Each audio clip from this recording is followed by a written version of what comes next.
So ito, nandito tayo ngayon sa Playdium para lumaro sa 20th PTBA, ano ba yun? Sorry, 20th PTBA Open Types Open Championship 2025. Okay, so ito ay nasa Playdium tayo, Quezon City. Galing tayo sa biyahe na maulan yan. Kasama ko si Dave, si Joy, si Javier, tsaka si Kian. And sana lumusot tayo. Lalaro tayo dito sa, syempre, sa Associate Masters pa lang naman tayo. Pero syempre, lahat naman ng mga players na mga nasa Rookie or Associate Masters gusto umangat sa graded and open. Syempre, nandun pa lang tayo sa level na yun. And as a PWD athlete po, hindi po ako tumitigil para magpa-inspire po and motivate ng mga kababayan natin, ng mga kapwa ko PWD. Kaya ito, ginagawa ko po ito. Namumuhunan ako para sa sarili ko. Pero nagpapasalamat pa rin po sa mga nagsusupport sa prayers and some financial help po sa tito ko, sa mga ibang mga kakilala ko na talagang nagbibigay po ng konting support para maano ko po makasali po ako dito kasi hindi po talaga biro makasali sa mga ganitong open tournaments po sa bowling. So later na lang po, nandito na kami and good luck talaga sa akin.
Number? 1? 1-4. 14.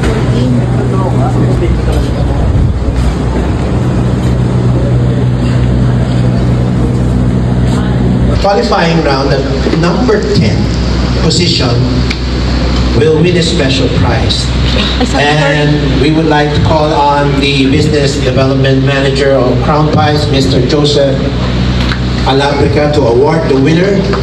And the winner of the watermelon bowling ball. Ganun po namimigay lang po tayo. Goes to Maverick Lim, number 10.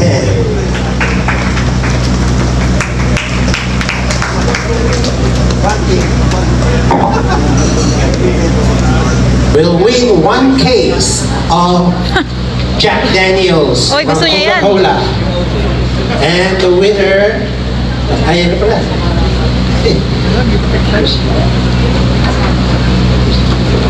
And the winner goes to Mr. Chris Yue.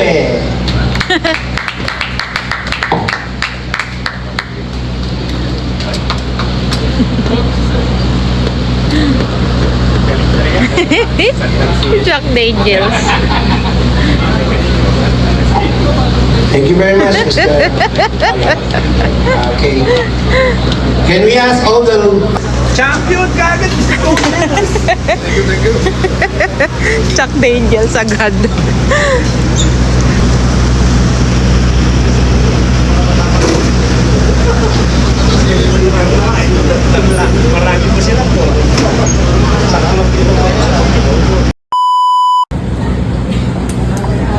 pansin mga kaballers. So, focus na muna ako and laban lang para sa mga PWD itong gagawin ko.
Ballers, wala po. TKO na tayo. Medyo pangit po yung laro. Sakit na ng ulo ko, fingers ko. Medyo nag-straight ball ako. Tinesting ko po lahat pero hindi sang-ayon sa akin yung 42 feet dito sa Playroom. Dito sa PTBA Open. Ay, thank you po. So ayan, resibo. So thank you mga kaballers for watching and yan, nanonood muna kami dito. Bye!